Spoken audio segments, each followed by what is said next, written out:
Welcome to the Slop Temple. We pray this video helps.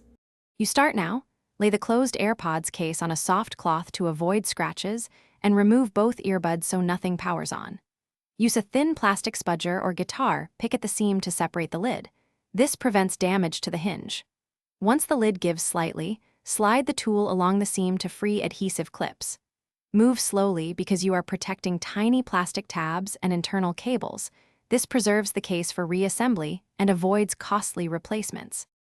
You continue by removing any visible screws with the matching driver, tri-point or Phillips, so threads aren't stripped.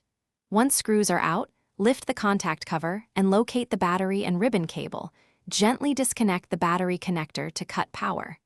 Use a spudger to separate clips while observing cable routing and component orientation.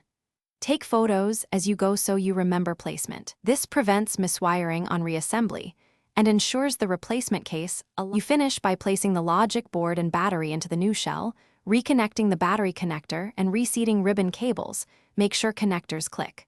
Once screws are secured, snap the lid onto the hinge and verify smooth motion. Charge the case and pair your AirPods to confirm LEDs, charging contacts, and lid sensor work. If something fails, check connectors and screw torque. If still faulty, examine the ribbon for kinks or torn traces before resealing or seeking professional repair.